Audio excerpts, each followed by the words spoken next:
على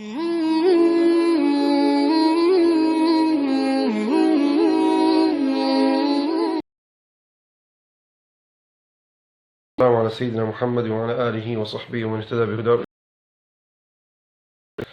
This is our last lecture, inshallah, on our last lesson on the commentary on السياسة الشرعية في إصلاح الراعي والرعية. And okay, we reached to the last chapter that speaks about الباب الثاني,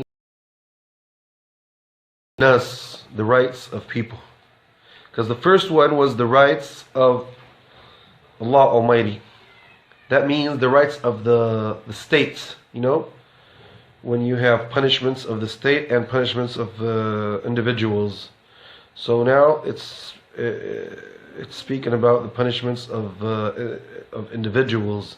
That means if somebody harmed somebody else, killed him, cut some of his parts, beat him, all these kinds of things, and stole his money, did I don't know what, a lot of things like that. How is he gonna deal with them? And it goes, and it has actually 8 chapters. So inshallah, I ask Allah that we will finish all these chapters this day, because we went so detailed. Okay. So he says here, Alhamdulillah, sallallahu ala Mawlana Rasulullah wa alihi wa sahbihi wa wala, al-fasl al-awwal haddul qatl, of killing. So he says here, now the hadd actually means a fixed punishments. So the rights and the punishments that have to do with individuals, a specific individual, we have killing person. That means when you kill somebody and he doesn't exist anymore. So Allah subhanahu wa ta'ala mentioned that in the Quran, in Surah Al-An'am. Let us see the verse 151, where Allah subhanahu wa ta'ala says, Allah subhanahu wa ta'ala says, قُلْ تَعَالَوْا أَتْلُوا مَا حَرَّمَ رَبُّكُمْ عَلَيْكُمْ, etc. In English, where he says, say, come, I will rehearse what Allah has really prohibited you from. Join not anything as equal with Him. Be good. These are like the 10 commandments that are in the Bible, so they exist even in the Quran. So look what he says here. You're not allowed to associate partners with Allah. You're not allowed to kill anybody else. So you should not be amongst them. Okay, wait a second. So he says here, be good to your parents. Kill not your children on a play of want. Provides sustenance for you and for them. Do not come near to shameful deeds, whether open or secret. Like not life. Take not life which Allah has made sacred, except by way of justice and law. Thus does He command you, that you may learn wisdom. To the orphan's property, except to improve it until he attain the age of full strength. Give measure and weight with full justice. No burden do we place on any soul, but that which it can bear. Whenever you speak justly, even in a near relative concerned, and fulfill the covenant of Allah. Thus He commands you that you may remember.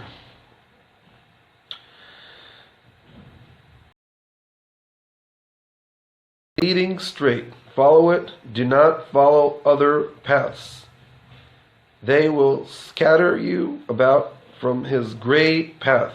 Thus he commands you that you may be righteous. Wa alaikum assalam wa rahmatullahi wa barakatuh.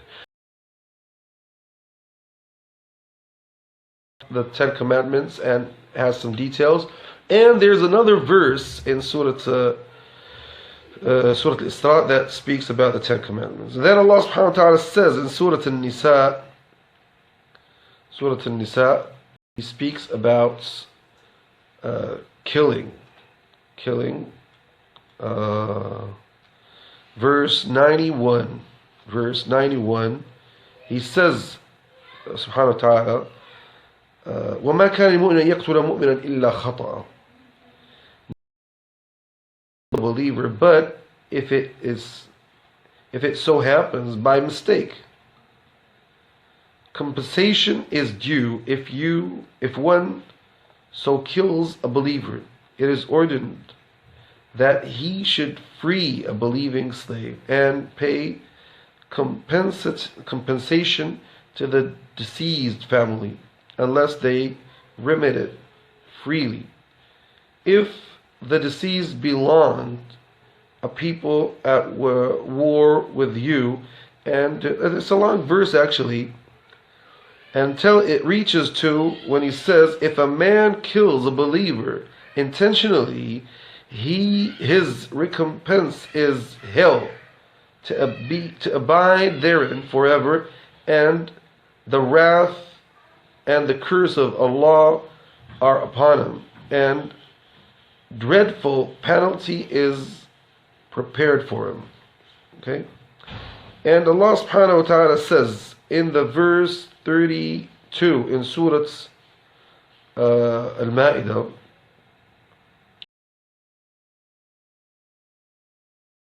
لذلك كتبنا على بني نفس أو فساد في الأرض فكأنما قتل الناس جميعا. On that account we ordinate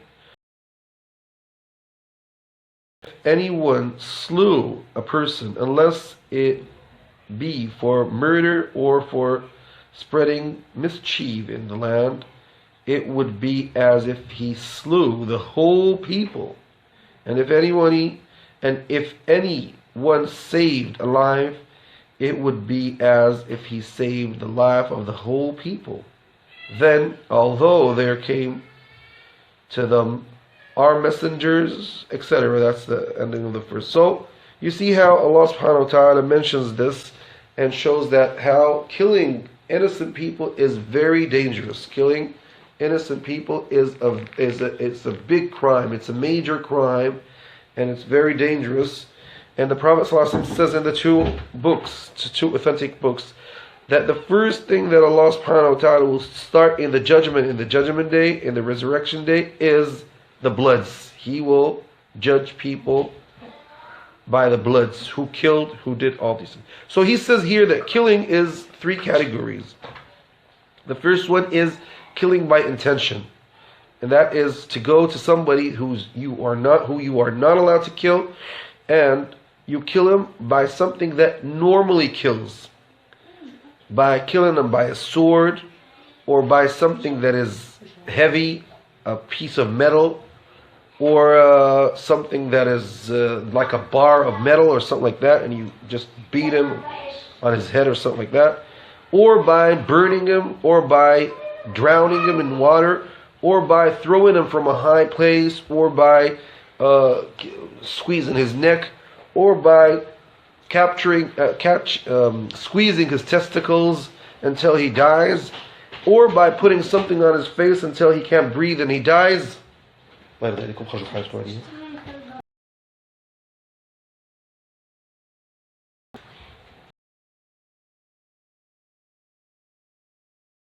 Drinking poison. So anyone who does all these things, he deserves to be killed the same way. It's called in Arabic al-qawad. That means to punish him as he did, the same punishments. And nobody's allowed to kill anybody else except the one who committed the crime. Allah subhanahu wa ta'ala says and don't kill any soul, any people, any person forbid to be killed except by the rights. That means he commits a crime to be killed. And if anybody has to kill somebody by the rights, no, and if anybody was killed unfairly, Allah Almighty gave his family an authority. So they're not allowed to transgress in killing because they are supported by Allah subhanahu wa ta'ala. Scholars say that means they're not allowed to kill anybody except the one that committed the crime. Abu Shuraih al-Khuzai, anybody who is harmed by blood, that means somebody killed him or something like that, or was injured, anybody who is killed and injured, no.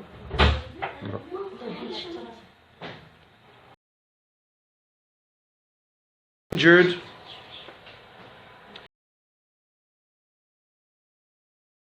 he has three choices. He's either allowed, and if he wants the fourth choice, so don't let him do that. Don't let him do that if he wants the fourth choice. What are these? He's allowed to kill the one who killed him. He's not going to kill. The family is going to kill because he's dead. So the family has these choices. Or he can, we can say that he has a choice if he's injured. So if he's injured, he has the right to injure the one who injured him, or to take the ransom about that, the blood ransom, or forgive, or take the blood ransom. What is the fourth thing? If he says if he goes back revenging after that, for example, he forgave, or he killed the one who killed him and then he went killing somebody else, or he forgave him and then he went killing him, or he took the blood ransom and then he went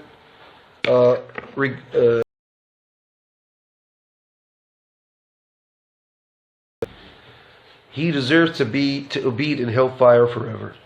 This is narrated by the 4 books of Sunnah, and Imam Tirmidhi said it's an authentic hadith. So anybody who kills after forgiven or after taking the blood ransom, he's considered as committing a big crime, a major crime, and he is more than the one who killed in the beginning. Even some scholars said that if he does that, he has to be killed as a fixed punishment, and his family don't have any. His family don't have any choice. The deceased one's family doesn't have any choice to forgive him. Allah Almighty says, "O you who believe, we have written on you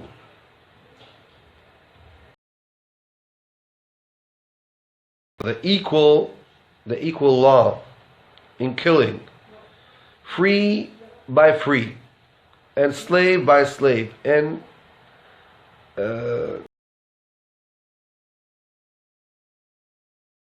his brother." So let me just translate it directly. It's in Surah Al-Baqarah, verse 178. 178, where he says, "O you who believe, the law of equality is prescribed to you in cases of murder, the free for the free, the slave for the slave, the woman for the woman. But if any remission is made by the brother of the slain, then grant any reasonable demand, and compensates him with handsome gratitude. This is the concession and a mercy from your Lord. After this, whoever exceeds the limits shall be in the grave penalty. Shall be in the grave penalty. Then he says here, in the law of equality there is saving of life to you, O you men of understanding, that you may restrain yourselves. You see? So the scholars said that the parents or the family of the one that is of the deceased, their hearts are full of anger and they feel that they want a revenge. So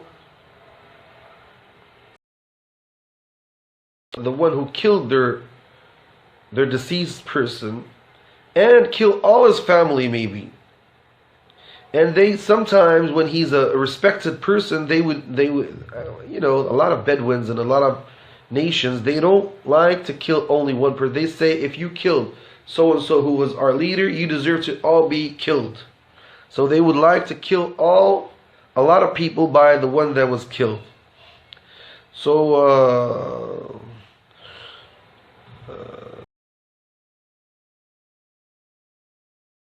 he wasn't fair in killing anyway. But these guys, instead of taking their rights, they passed the limits and taken their rights.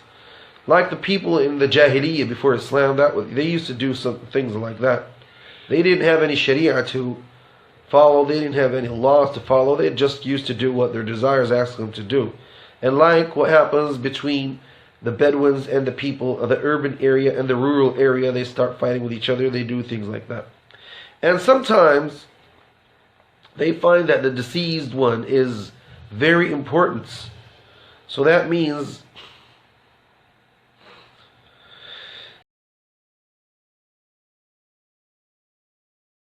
to revenge. And sometimes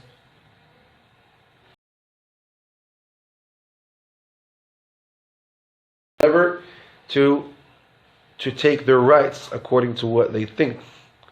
And sometimes things go so far and it leads to huge wars. People start killing each other and things become as a fitna between people.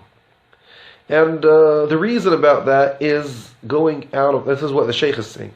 It's the reason of that because people don't follow the justice law, which is the equal law. You killed one, we kill one, that's it. So Allah subhanahu wa ta'ala gave us the right to kill only the one who killed. And that is fair.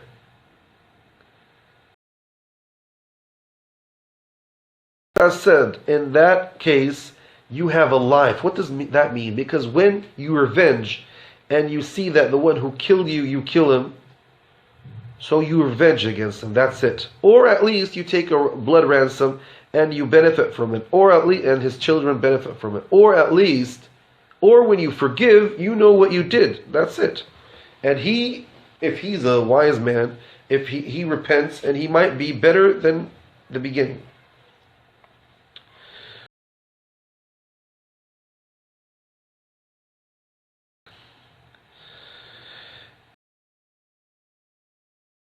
Kills, he will be killed. He'll stop killing. You know, when you know that if you're going to be, the punishment is just to go to jail, some people don't care about that. But when they know that if they're captured, they would be killed too, a lot of people will not do that, will hesitate to kill. Ali radiallahu anhu and Amr ibn Shu'ayb, by his father and his grandfather, said that the Prophet ﷺ said, the believer's blood is equal to each other.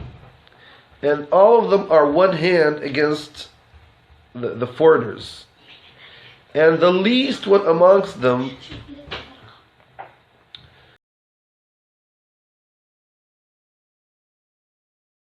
no Muslim is allowed to be killed by a non-Muslim. And no non-Muslim who has a commitment with Muslims is allowed to be killed as long as he's fulfilling his his commitments. This is narrated by Imam Ahmad and Abu Dawud and Ibn Majah and others. So the Prophet ﷺ said that the Muslims' blood is equal to each other.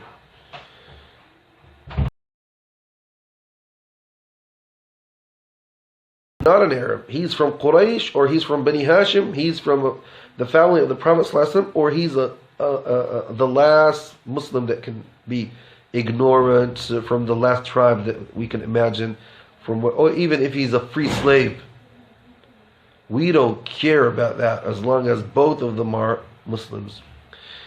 If he's a scholar, or he's a leader or a prince, if he's a layman, he's illiterate, or whoever he is, it does not change the situation according to the majority of Muslims.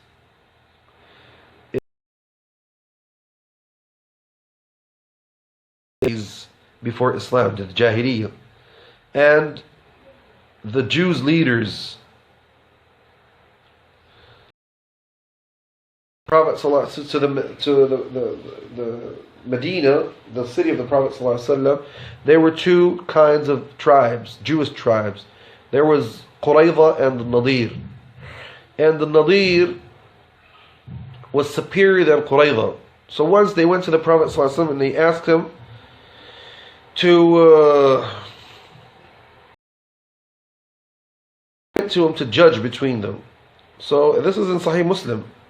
They said, if your prophet, they said to they went to him to judge between them in something that has to do with fornication, because they changed fornication's punishment from stoning to putting black things in the face of the ones who fornicate, and passing near people and telling them that these guys did commit this crime. So they said, if your prophet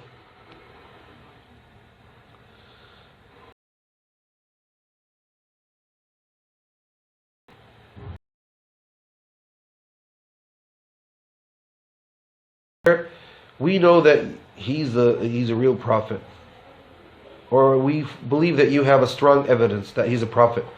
But if he doesn't do that, we know that you changed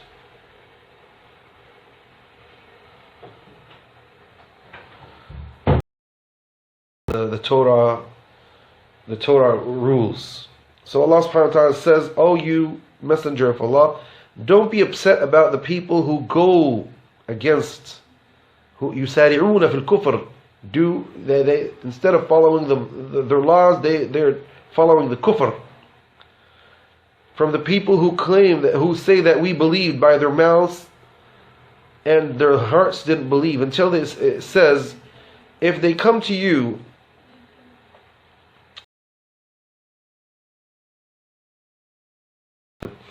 and if you don't judge between them, they won't harm you. They won't harm you at all. But if you judge between them, so judge by who are just." Says Almighty subhanahu wa ta'ala, "And don't buy my verses a miserable ransom, and the ones who don't rule by what Allah revealed, they are amongst those who are unbelievers.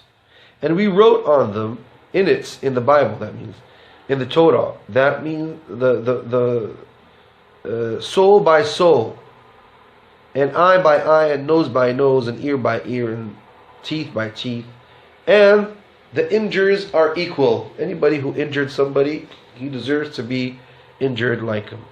So Allah subhanahu wa ta'ala showed here that He made everything equal, and He didn't make anybody better than the other, as the Jews used to make, and that was against their law. I mean, the Jews, when they used to do that, that was against the law of the Torah. The Torah, and until now, if you read the Bible, especially the book of Deuteronomy and Leviticus, you're going to find these laws there. Look, if you open the Bible and you go to the Leviticus, and then after it comes Deuteronomy, you're going to discover that it has all these laws in it as it is. It wasn't changed.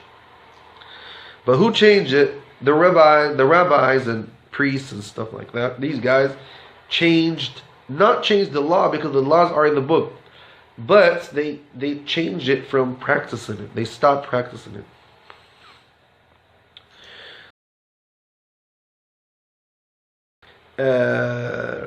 And we revealed to you the book by truth. It is similar to the book that it's between its hands, and that means it's similar, or it proves what was in the Torah and the Gospel, and it's superior than it. That means anything that conflicts between each other, we go back to the Quran. So judge between them by what Allah revealed to you, and don't follow their desires, rather than following the truth that Allah revealed to you. For every one of you we gave a rule, a law, a way.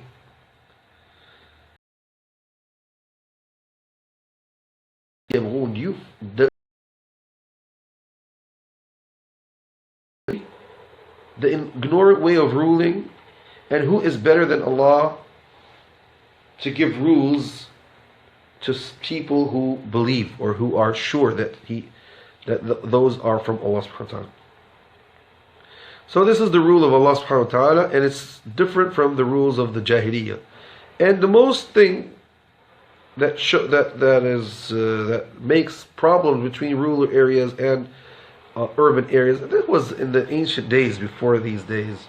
It's passing limits instead of being fair. And this happens until these days, when any nation passes limits in revenging and taking its rights. That causes a lots of problems in the world.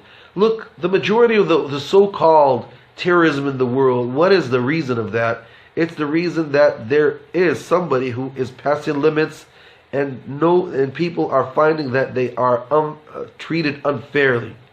So that leads others to revenge and to try to take their rights by their hands, because they see that they can never take the rights by the proper the normal ways that they can take it. So if you see that your rights are lost, you try to revenge in any way that you can do. So this is what Allah subhanahu wa ta'ala is saying here.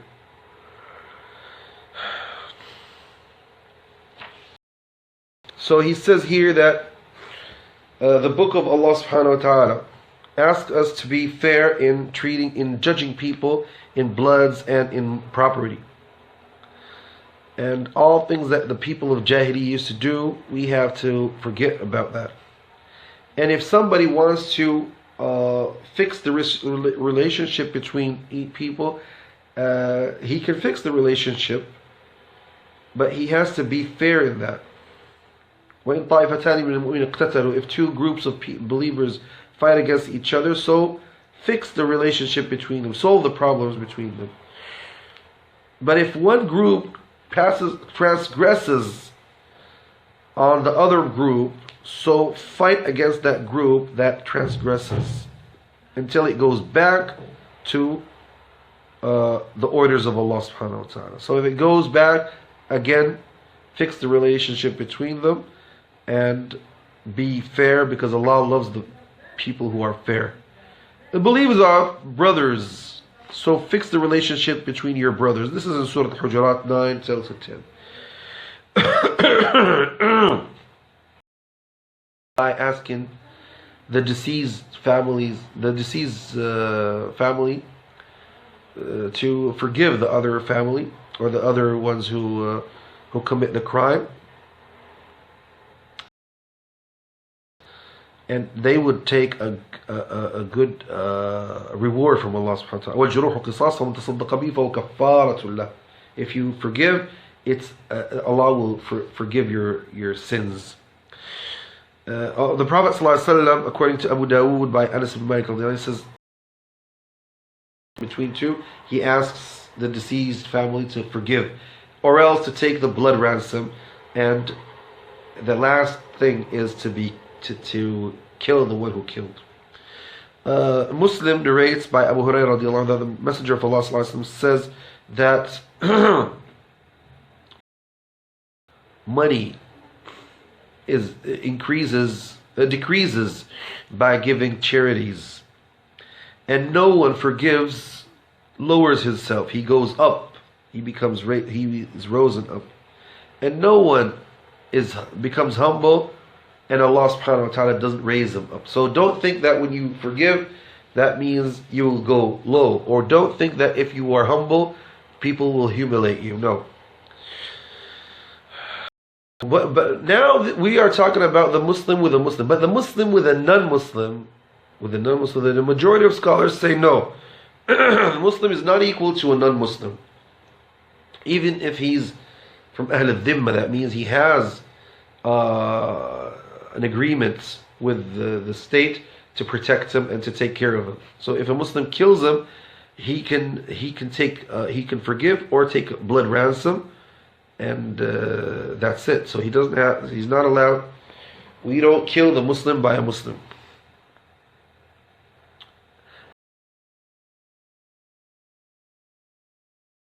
If a Muslim kills a non-Muslim, he deserves to be killed too. And even the same problem, the same discussion we have between Muslim killing a free man killing a slave.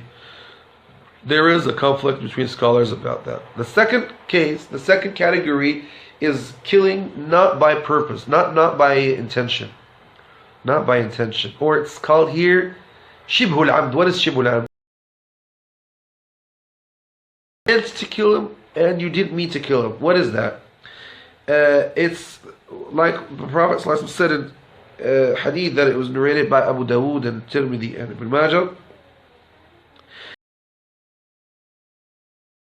It's killing not by purpose, but it's similar to killing by purpose.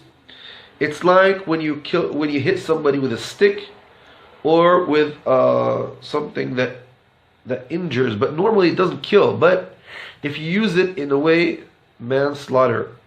Yeah. So no, it's not slaughtering here. It's killing by using something that normally doesn't kill. He used the word here, salt wal asa. Salt wal asa.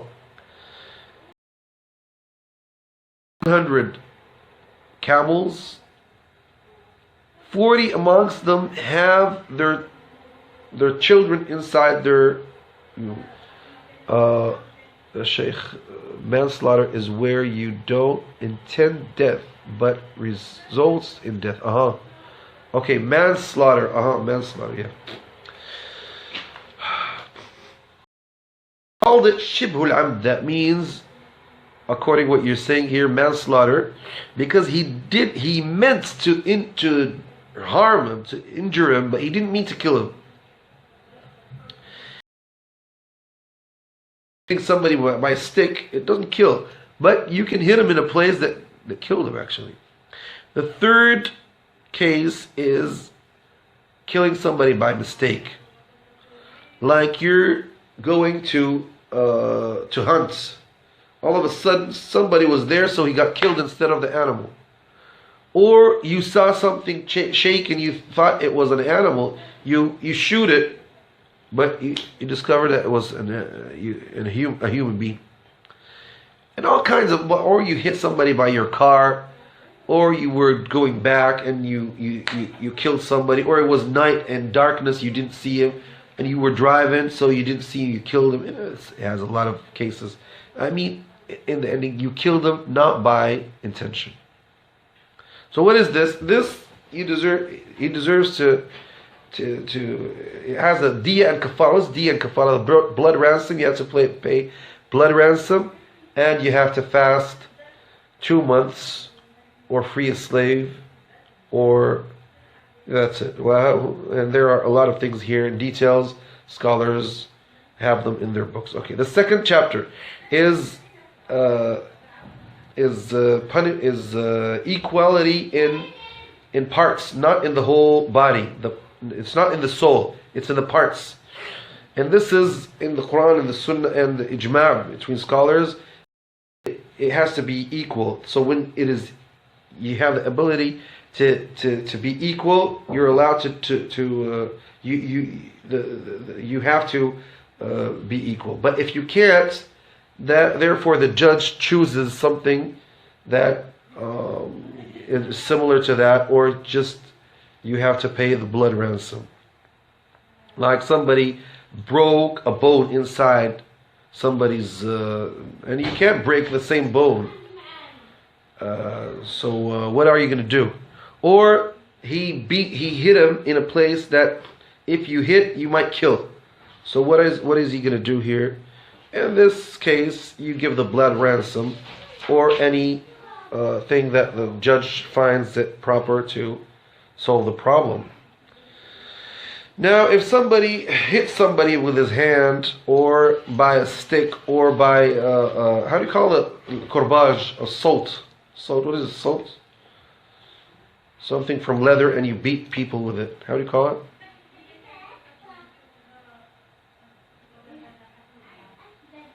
Whip. Yeah, whip. Maybe whip. Somebody, or he gives them a punch, or something like that.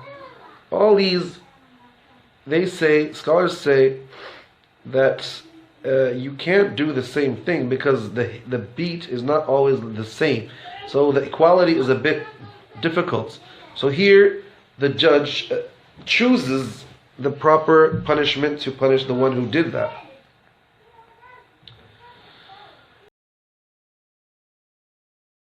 What do we have according to Al-Khulafa al-Rashidin radiallahu anhu and other Sahaba? They say that all these things we can have an equal punishments. And this is what Imam Ahmad and other scholars say.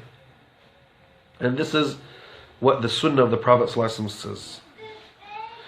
Abu Firas, the Prophet Umar ibn Khattab radiallahu anhu once gave a speech, and he said, I don't set my governors to beat you, nor to take your money. I sent them to you to teach you your religion and the tradition of your messenger, your prophet. So if anyone does that, and I know that by the one that my soul is in his hand, I will revenge against him. So Amr ibn al-As came and he said, O Amir al-Mu'mineen, if a man from the Muslims was a governor on the people and he wants to train them, are you gonna punish us because we train them? He says, yeah, by the one that Umar's soul is in his hand, I will revenge against him.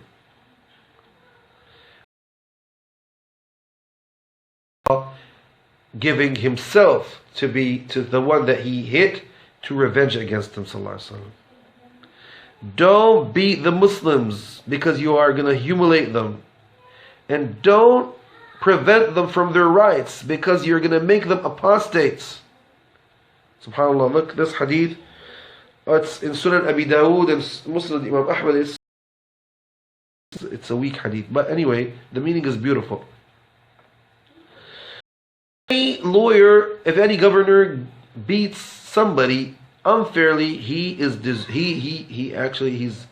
committed a crime. But if he beats them fairly, so he did what he has to do. So if he's implementing the law on him, so he did what he has to do.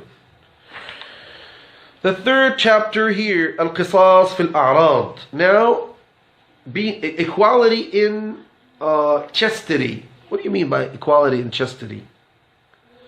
If somebody curses somebody, or somebody prays on somebody, not prays on somebody, he insults them, or anything like that, but he insults them in a way that he didn't lie. For example, he says something about him which is not a lie, but it's an insult.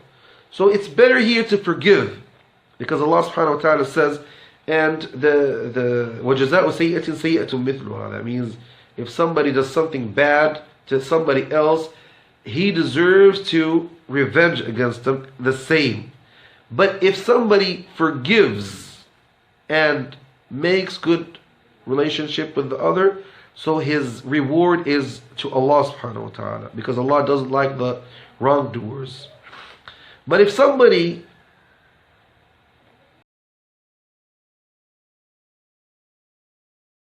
takes his right after he is treated unfairly, so nobody can tell him what you're doing is wrong.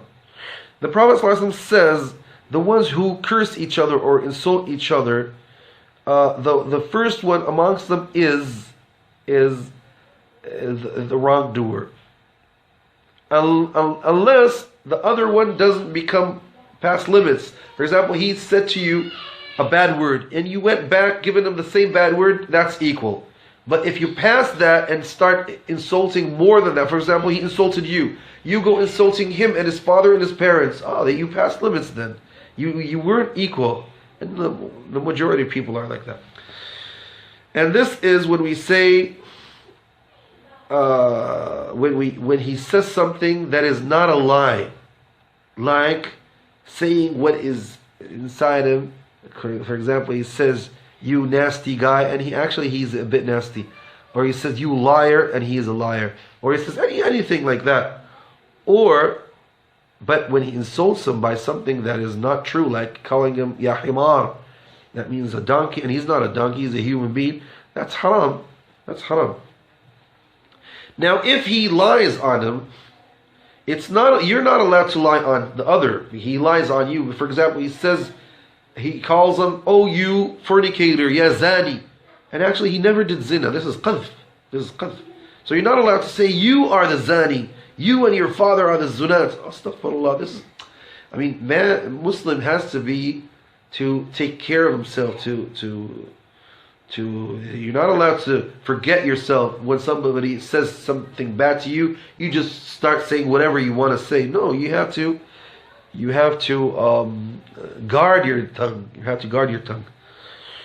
Like for example, if somebody says "you kafir," don't say "you are the kafir." "You fasiq," don't say "you are the fasiq," without any right to say that.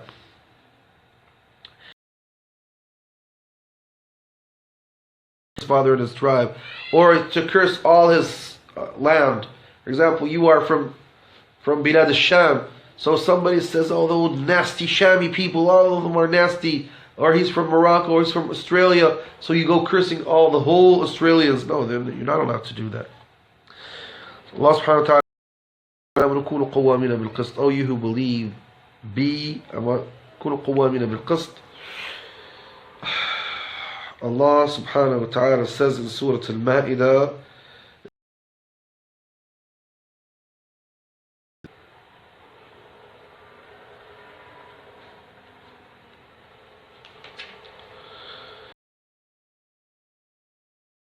out firmly for Allah as witnesses for fair dealing, and let not the hatred of others to you make you swerve to wrong and depart from justice. Be just, that is next to piety, and fear Allah, for Allah is well acquainted with all that you do. So that's so clear. Well, Allah subhanahu wa ta'ala, so Allah subhanahu wa ta'ala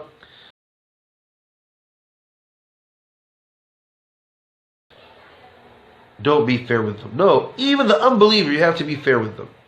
اعدلوا هو أقرب للتقوى.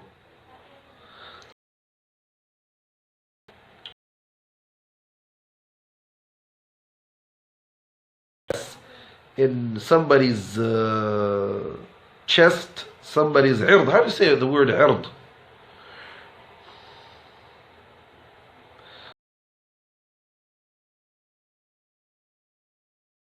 You are allowed to say the same word. Honor?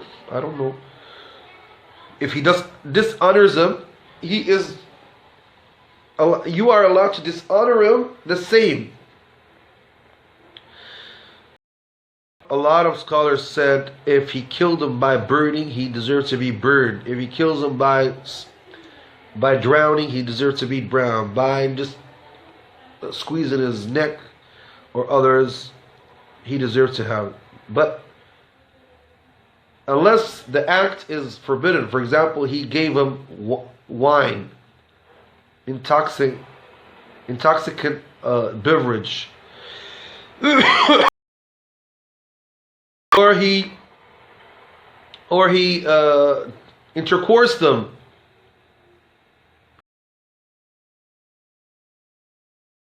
As well, said no, if somebody does that, he deserves to take his right by killing him normally, either by a sword or by a weapon. But the first is the most equal, the most similar to what is in the Quran and the Sunnah. Chapter is lying. Fourth chapter is lying. When somebody lies on you. Somebody lies on you, there is no equality here, but he deserves to be punished. Like Haddul Qadhf is somebody, we mentioned Haddul Qadhf, I don't want to mention it again. Qadhf, if somebody accuses you to fornicate, or to be fornicated, or accuses one of your parents. The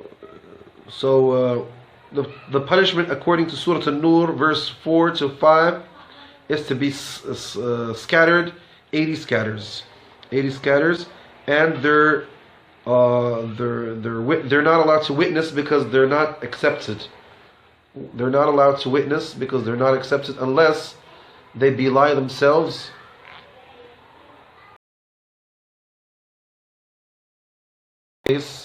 They can go back. So if somebody accuses somebody to fornicate or to commit adultery or to commit homosexuality, sodomized acts, and if he throws him, accuses him by anything else less than that, he deserves to be punished in another punishment. There is no equality here.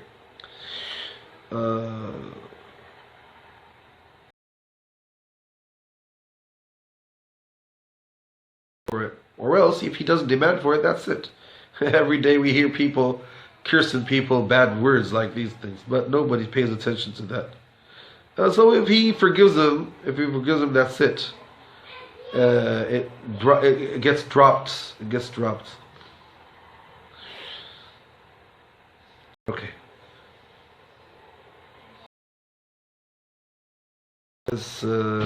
We said that حد القذف إذا كان محصنا. Muhsan, we said that somebody who's chaste and he got married before, and he's a free person, Muslim, free, chastity.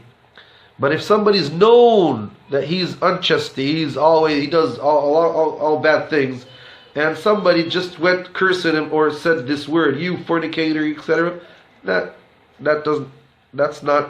he doesn't deserve to be punished. Doesn't deserve to be punished.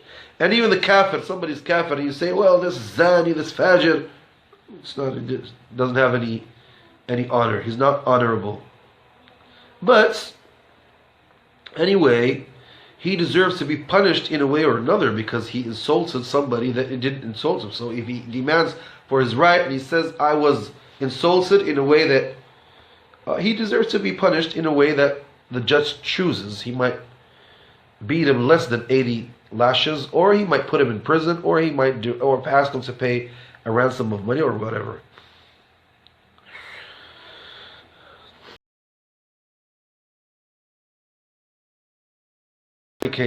This leads to what is called al-li'an. Al-li'an is very clear in Surah An-Nur, in the first page, Surah An-Nur, where if somebody accuses his wife that she fornicates, he deserves there's something called al-li'an, which he witnesses 4 times that she fornicated, and the last one he says, if I'm lying on her, so the curse of Allah will be put on me. And she says the 4 times that he lied on her, and the 5th one she says if what he's saying is right, that means the anger of Allah is on me. If she doesn't say that, she deserves to be stoned to death. That means what he says is truth. If she rejects that, that means they separate between them forever. And her child, that is originally from him, and he doesn't believe that, no one is allowed to call him as an unlegitimate son. But he will be her son, and he won't be his father's son if he doesn't agree about him.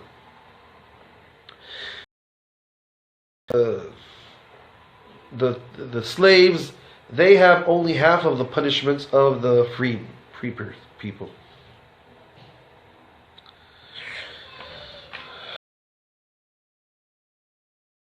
The rights of the husband and his wife. The rights of the husband and his wife is according to what Allah subhanahu wa ta'ala asked, that you have to be fair with your wife and take care of her, and she has to, or if you can't live with her, just divorce her. So every one of the other has to take care of the other and fulfill his rights. Woman on her husband's, and he has to give her bridle, and he has to pay all things that have to do with her feeding, her dressing, the house that they live in. He's responsible to pay all those payments, and in his body too. So he has to be fair with her, to be kind with her, and they're allowed to, and she has the right to have interest with him, sexual interest and stuff like that. So he's not allowed to swear that he won't intercourse her for 4 months. If he does that, the judge will ask him to either intercourse her or divorce her.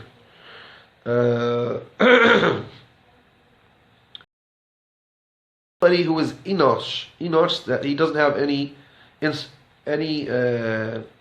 penis. He doesn't have any penis, or he has a penis, but it's dead. It doesn't wake up. So therefore, she has the right to get separated from him, divorced from him. She has the rights to be intercoursed, according to the majority of scholars. And this is what is in the Quran and the Sunnah. And the Prophet ﷺ told Abdullah ibn Amr ibn al-As, when he saw him fasting a lot, your wife has a right. You have to take care of her, because he was always fasting and forgetting about his wife. So he says, إِنَّ لِزَوْجِكَ عَلَيْكَ حَقًّا. That means, scholars say that you have at least, your wife has at least to be intercoursed once every 4 months. This is at least, this is not the normal way, but at least. Others say no, he has to intercourse her as long as she wants that, not without any, because not all women are like each other, and not every man is like the other. So sometimes he has the ability and pleasure, and sometimes he doesn't have, and the same thing for her.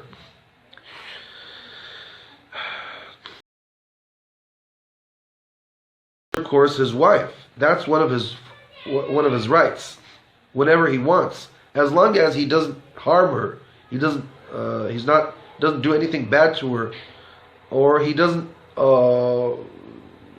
he prevent her from practicing what she has to. For instance, she has to fast Ramadan, she has to pray her regular prayers. So he wants to intercourse her in that time. He doesn't have the right to do that. So in the normal cases, she has to give him her body. That we don't have in Islam something that says raping your wife. This is so funny. The man in his house is superior than his wife, and she is under his authority. So she has to give him her body whenever he wants to have pleasure with her. She's not allowed to go out of his house without his permission, or out of the permission of the Islamic law. And is she ordered to work inside the house, to fix the house, to cook food, to prepare his clothes and this stuff inside the house? Some scholars say, yeah, she is forced to do that. Others say, no, that's not her job. Others say, only the main things of that. She's not supposed to do all things. And maybe the most accepted opinion is to say that she has to prepare her house and he has to prepare out of the house. He has to get to work and get the money, and she has to prepare the house so when he comes to the house, he finds it prepared. Or else, how are they going to live?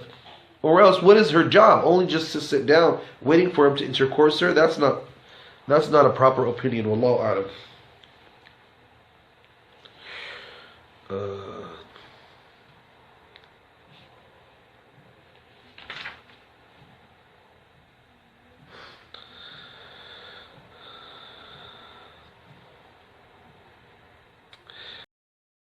In the commentary, Shaykh ibn Uthaymeen rahimahullah says this goes back to what is known in the culture.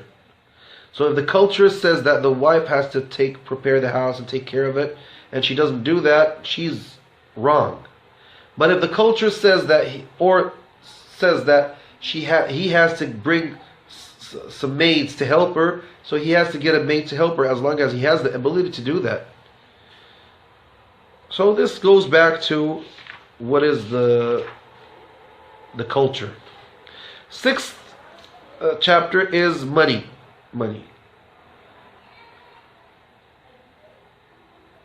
Even the money, we have to be fair in dealing with people in it, as Allah subhanahu wa ta'ala and His Messenger ordered us to do.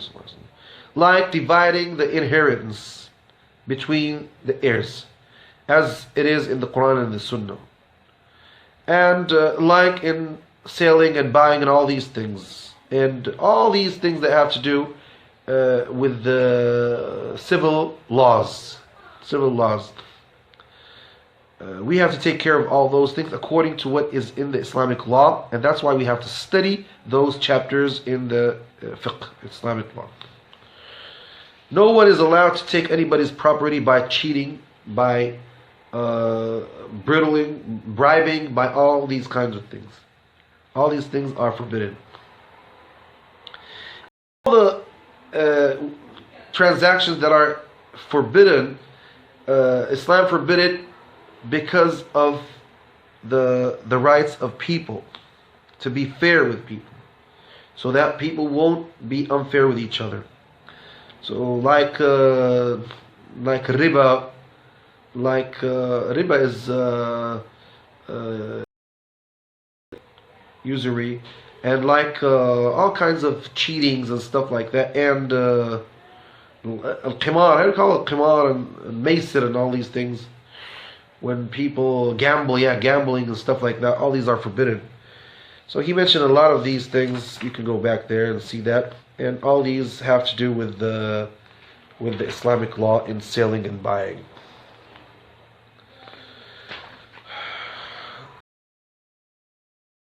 Consultation, shura, not consultation. Shura is taking opinions of people in dealing with them. When the governor, the Muslim governor, is ordered to ask consultation from people, ask opinions and stuff like that. He has to take care of the opinions of others. Allah subhanahu wa ta'ala said in Surah Ali Imran, verse 159. Look what Allah subhanahu wa ta'ala said.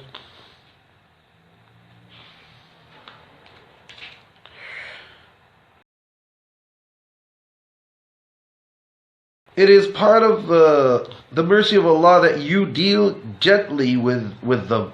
If you were severe or harsh-hearted, they would have broken away from about you. So pass over their faults and ask for Allah forgiveness for them, and consult them in affairs of moment then, when you have taken a decision.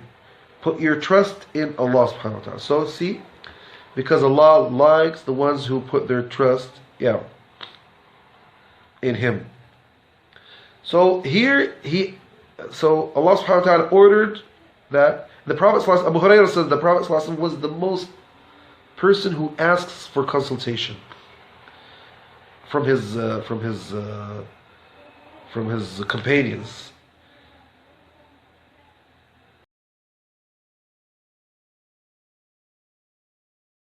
ﷺ to ask consultation from his friends, so that he softens their hearts, so that they will do that after him, and the leaders will ask consultation from the ones that consult them in governing, and to have the proper opinion, especially in things that there is no revelation in it, and in battles and wars and stuff like that, and other things that have to do with people.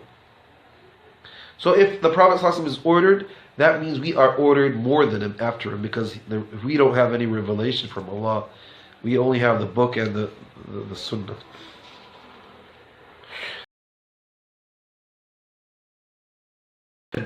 Good things about the ones who make consultation.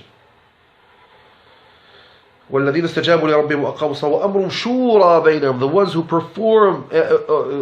obey the orders of their Lord and perform their prayers, and they consult each other when they are ruling, or when they are doing their life, and they pay from what we give them, we provide them.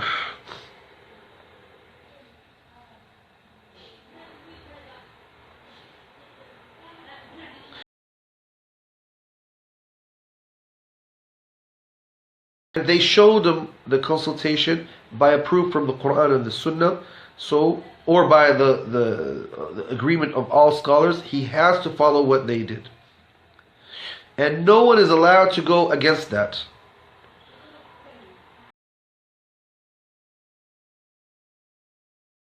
The orders of Allah subhanahu wa ta'ala. يَا الَّذِينَ آمَنُوا أَطِيعُوا اللَّهَ وَأَطِيعُوا الرَّسُولَ وَأُولِي الْأَمْرِ مِنكُمْ.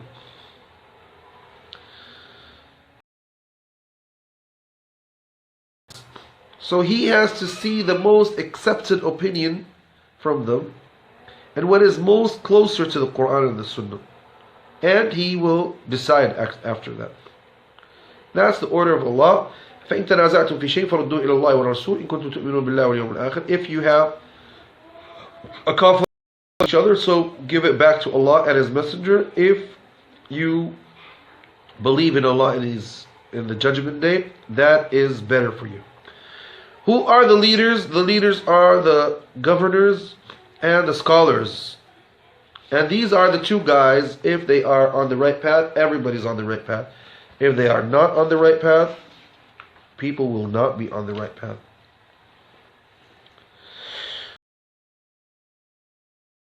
The Quran, as long as he can do that and follow the Sunnah of the Prophet ﷺ. If he couldn't do that because he got squeezed, or he couldn't choose the right opinion or whatever, and he didn't find the proper opinion, he can follow the opinion of others. Taqleed, he can imitate an opinion of a scholar. Said here is for the governor and for the judges and for all the leaders that rule, the rulers.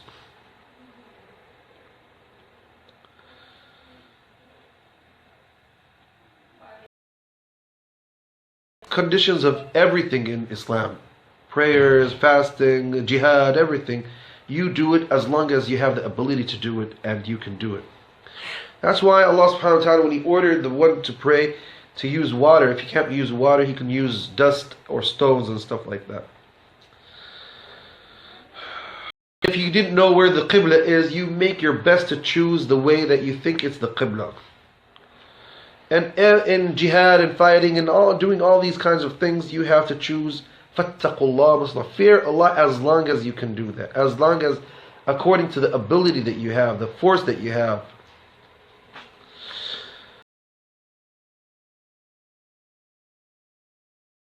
The posts that we have to know that ruling people is something very big, one of the greatest orders of Islam. And Islam cannot stand without that.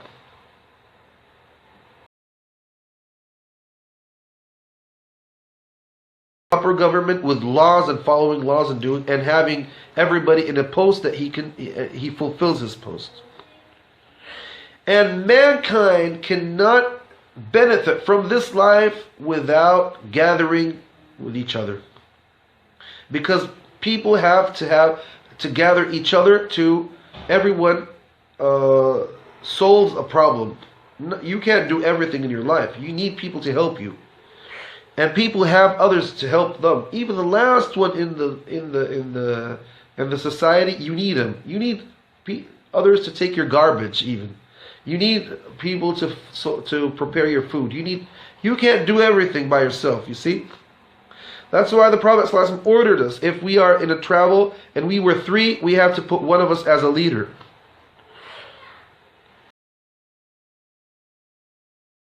With 3, we have to have a leader. That means if we are a nation, we have to have a leader. You see?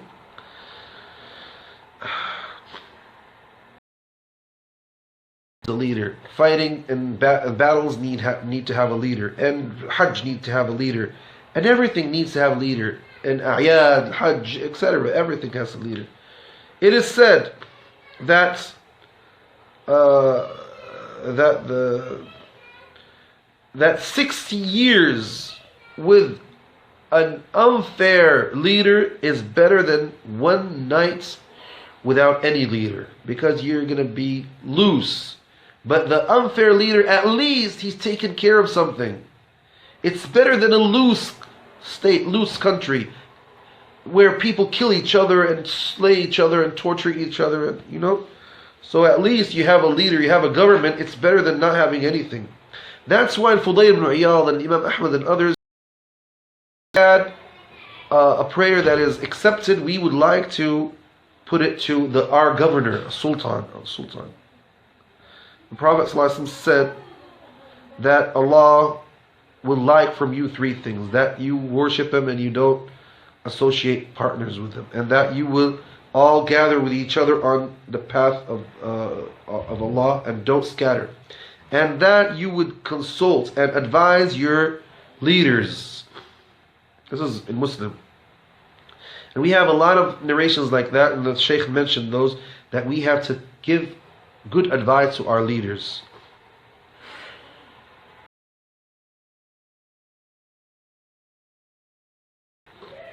And you become close to Allah with it. So that's why you have to fulfill it, because it's like praying to Allah. So you're fulfilling it. You have to fulfill it according to what Allah ordered you to do.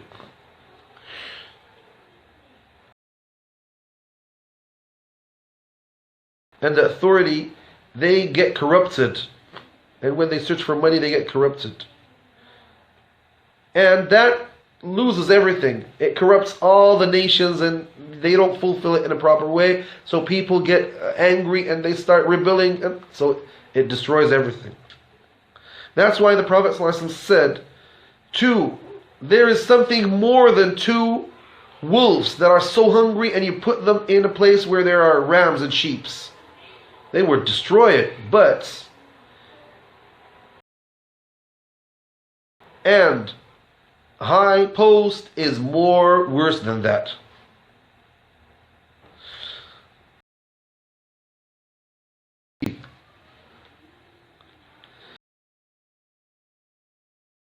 Comes and starts saying, what did my money do to me? What did my authority do to me? They become they regrets against what they had, their posts and their money.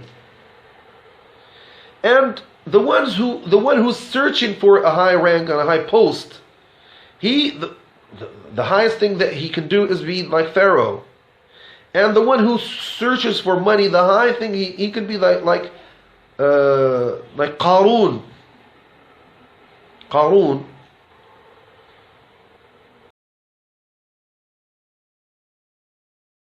In the Bible, his name is Korah. Qarun was very rich, but he didn't do anything with his money. It led him to go to hellfire. And Allah always in the Quran tells us, go search and see the lands that people passed through limits, had money, had property, had authority. What happened to them later on? They got destroyed. And he mentions always Pharaoh and what he did. And he mentions Korah and what he did. So the people who have authority are four categories. The ones that want to be over everybody and want to destroy and follow their desires.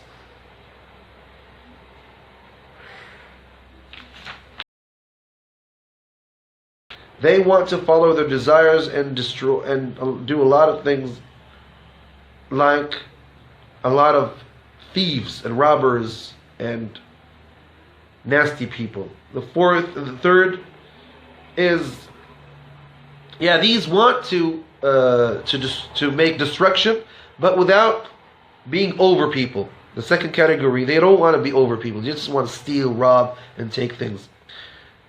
The third ones, they want to be over people without destroying, without doing anything bad. Like people who have religion, they fear Allah, but they want to use it to be over everybody. The fourth category is the people of paradise. They don't want to be over anybody. They don't want to do anything, any destruction. These are the ones that Allah supports them. These are always over everybody because of their good intention. Allah subhanahu wa ta'ala says, فَلَا تَهِنُوا وَلَا تَدْعُوا إِلَى السَّلْمِ وَأَنْتُمُ الْأَعْلَوْنَ وَلَا تَهِنُوا وَلَا تَحْزَنُوا وَأَنْتُمُ الْأَعْلَوْنَ. Path.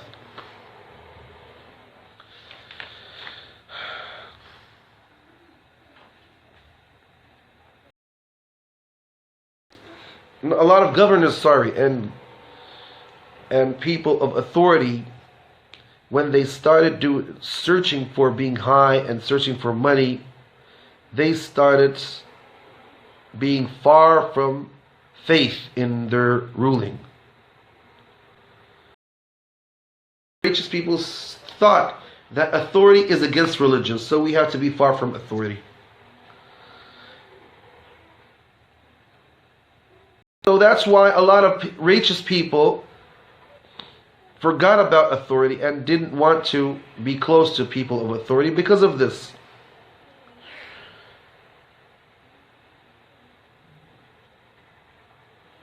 And others said, no, we need authority to rule people and to solve their problems. So they forgot about religion. So we had secular people, we have people, it's secularism anyway, because these religious people are far from authority. These people of authority are far from religion. And this is secularism. This led to secularism, actually. In the beginning, it wasn't like that. But later on, it led to secularism.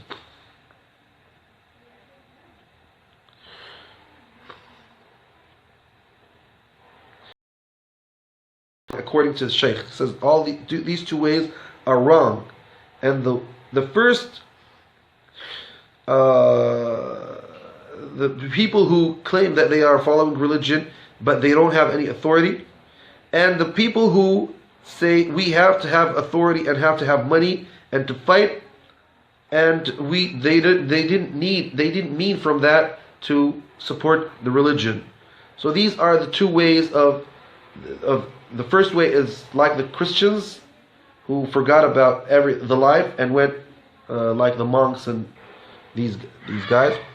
And the second way is like the ways of the Jews who passed limits and killed and did all that and searched for money and stuff like that. But actually, Jews and Christians and even Muslims, a lot of them went doing all these things, all these acts. The right path is to rule by religion and be just.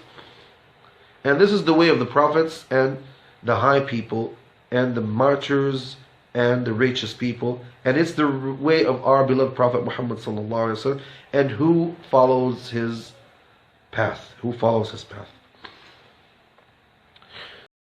Their best, they try to follow the orders of Allah subhanahu wa ta'ala and the sunnah of the Prophet sallallahu alaihi wasallam, as long as they can do that. May Allah make us amongst those guys. Walhamdulillah wa sallallahu ala rasulullah wa ala alihi wa sahbihi wa jazakumullahu khairan. And we finished our lecture. Alhamdulillah. And, it's up to you now, brothers, in